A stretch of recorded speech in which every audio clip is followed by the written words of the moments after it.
আজ একাধিক জায়গায় একাধিক পালক, বিশ্বাসী প্রত্যেক জনের ওপর বড় থেকে বড় ক্ষতি এবং দোষ লাগানো হচ্ছে। একাধিক মণ্ডলী আজ বন্ধ হয়ে গেছে। একাধিক বিশ্বাসী আজ হতাশার মধ্যে, একাধিক পাস্টার আজ হতাশার মধ্যে। কি প্রভু, তুমি আমাদের ভালোবাসো, প্রভু তুমি আমাদের প্রেম করো, তারপরেও আমাদের উপরে এত অত্যাচার, আমাদের জীবনে এত সংঘর্ষ, প্রভু তুমি কোথায়?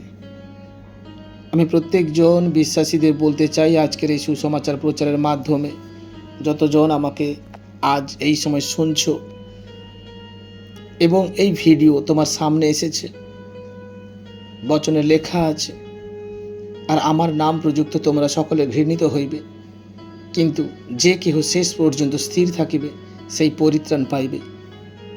আমার প্রিয় ভাই আর বোনেরা, আমি প্রত্যেকজনকে মেসেজ আর সুসমাচার দিতে চাই। বাইবেলের ভবিষ্যৎবাণী কখনো অনর্থক হতে পারে না। বাইবেলে যে ভবিষ্যৎবাণী হয়ে আছে, প্রভু যিশুর মুখ নির্গত যে বাণী হয়ে আছে, তা পরিপূর্ণ হতেই হবে।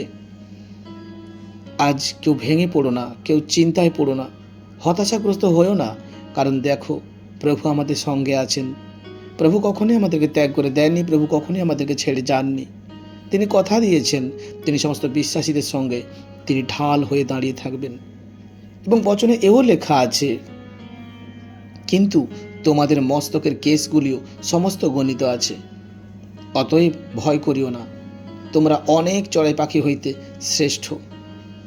আজ প্রত্যেকজনকে আমি মেসেজ দিচ্ছি, প্রত্যেকজন আজ যতজন শুনছো, তোমরা আবার মন খুলে ঈশ্বরের ধন্যবাদ করো, আবার মন খুলে পরমেশ্বরের ধন্যবাদ করো, ঈশ্বরের জয়গান করো এবং ঈশ্বরকে নিজেরা কৃতজ্ঞতা প্রকাশ করো এবং প্রভুর নামে নতুন নতুন গীত গাও, প্রার্থনা করো। পরিবারের সবজন বসো, পরিবারের সবজন প্রার্থনা করো, সবজন এক হও এবং প্রার্থনা শুরু করো। প্রার্থনাই আসল শক্তি। প্রার্থনা আমাদেরকে যে কোনো ক্রিটিক্যাল পরিস্থিতি থেকে বাহির করে নিয়ে আসবে। এবং আমরা বাইবেলে দেখেছি, যখন পিতরকে জেলে পুড়িয়ে দেওয়া হয়, তখন প্রত্যেকজন মণ্ডলী তারা বসে প্রার্থনা করছেন, আর পবিত্র আত্মা পিতরকে সশরীরে বাহির করে নিয়ে এসেছেন। প্রার্থনা এক এমন শক্তি, আমাদেরকে অনেক উঁচা স্থানে পৌঁছাতে পারে। দুর্যোগ দুর্ভিক্ষ এগুলো তো আসবেই, সমস্যা সংকট এগুলো তো আসবেই, কিন্তু আমরা ঈশ্বরের সন্তান। ভয় পেও না, ভয় পিছিয়ে পড়ো না। হয়তো আজ তোমার মণ্ডলী বন্ধ, হয়তো আজ তোমার যাজক তোমার কাছে নেই, হয়তো আজ তুমি প্রত্যেক রবিবার মণ্ডলীতে যেতে পারছো না, কিন্তু মনে রেখো প্রভু তোমার সঙ্গে আছে, প্রভু তোমার গৃহেতে আছে, প্রভু তোমার হৃদয়ে আছে, প্রভু তোমার বাড়িতে তোমার রুমেই তিনি আছেন। তিনি তোমাকে ছেড়ে যাননি। হতে পারে তোমার রবিবারের মণ্ডলী তোমার সংস্থা আজ বন্ধ, কিন্তু তোমার হৃদয় মন্দির তো খোলা আছে। তোমার বাড়ি তোমার মণ্ডলী হয়ে উঠুক। আজ বিশ্বাসীরা তোমরা প্রত্যেকজন এক হও আর প্রভুর নামে একত্রিত হও। তোমাদের জীবে সর্বদা পরমেশ্বরের স্তুতি গান হোক। প্রভুকে তোমরা অবিরত ধন্যবাদ করো আর প্রশংসা করো, কারণ মনে রেখো আজ ছোট্ট কোনো সংকটে যদি আমরা প্রভু পরমেশ্বরের কাছ থেকে পৃথক হয়ে যাই, আগামী দিনে বড় থেকে বড় বিপদ আমাদের জন্য অপেক্ষা করবে। কারণ দিয়াবলের চাল এটা, দিয়াবলের কাজ এটা, কি প্রত্যেকজন ধার্মিক জনকে যেন ঈশ্বরের কাছ থেকে সরানো যায়। আজ আমাদের জীবনে সব থাকতে বড় এক উপায় প্রার্থনা। প্রার্থনার প্রাচীর তোমার মধ্যে থাকুক, যেন সেই প্রার্থনার প্রাচীরকে টপকে না দুষ্ট আত্মা দিয়াবল না গ্রাস করতে পারে। আমি তোমাদের সত্য সত্য বলছি, বচনে লেখা আছে, কিন্তু যে কেহ মনুষ্যদের সাক্ষাতে আমাকে অস্বীকার করে, আমিও আপন স্বর্গস্থ পিতার সাক্ষাতে তাহাকে অস্বীকার করিব। এই পরিস্থিতিতে এই সময় কেহ তোমরা প্রভু যিশুকে অস্বীকার করো না, বরঞ্চ মন খুলে বলো কি হ্যাঁ আমি প্রভু যিশুকে ভালোবাসি, আমি প্রভু যিশুর বাণী মেনে চলি। কারণ প্রভু যিশু যিনি আমাদের জন্য ক্রুশবিদ্ধ হয়েছেন, তিনি প্রত্যেকটা মানব জাতির পাপের বোঝাকে উঠিয়েছেন। প্রভু যিশু কারো জাতি ধর্ম বদলাতে আসেনি, প্রভু যিশু মন বদলাতে এসেছে। তার জন্যই তিনি বলেছেন মন ফেরাও। কিন্তু আজ বিশ্বাসীদের ওপরেই টর্চার, বিশ্বাসীদের ওপরেই এই তাড়না। বিশ্বাস রাখো, আগামী দিনেও এই তাড়না হয়েছিল, আগামী দিনেও মণ্ডলী বন্ধ করা হয়েছিল, আগামী দিনেও মণ্ডলীর যাজকদের উপরে চাপ করানো হয়েছিল, কিন্তু তোমরা ভয় পেও না।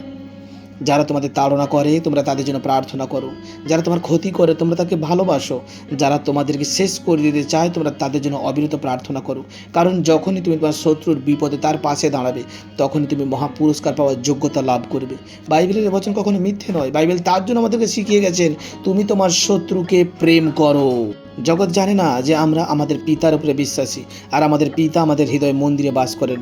আমাদের পিতা আমাদের প্রাণ। জগৎ তা জানে না, কারণ আমাদের বিশ্বাস আমাদের পরমেশ্বরের ওপরে। আমরা পরমেশ্বরকে ভালোবাসি, আমরা প্রভুকে ভালোবাসি, আর আমাদের হৃদয় থেকে আমরা পরমেশ্বরের আরাধনা করি। তাই কখনো কোনো ব্যতিক্রমে মন্দতার কাছে নিজেকে নত করো না। তুমি সাহস করো, তুমি জয়ী হবে। মনকে স্থির করো, প্রভুকে বলো, হে প্রভু আমাকে মার্গ দেখাও। হে প্রভু তুমি আমাকে সেই উত্তম পথ দেখাও। প্রভু আমার আগামী স্টেপ কি হবে, প্রভু তুমি আমাকে দেখাও। প্রভু আমার জীবনকে তুমি উত্তমভাবে গঠিত করো। প্রভু আমি বিশ্বাস করি প্রভু তুমি আমার সঙ্গে সদা সর্বদা আছো। পরমেশ্বর তুমি কখনোই আমাকে ত্যাগ করনি, কখনোই আমাকে তুমি ছাড়োনি। প্রভু আমি বিশ্বাস করি প্রত্যেকটা মুহূর্তে তুমি আমার সঙ্গে আছো। প্রভু তোমার দয়ার হাত, তোমার অনুগ্রহের হাত আমার মস্তকে তুমি রেখেছো। তোমরা প্রার্থনা করো, এইভাবে প্রভুর কাছে আর্তনাদ করো, প্রভুর কাছে বিনতি করো এবং তোমাদের মনের কথা তোমরা খুলে বলো।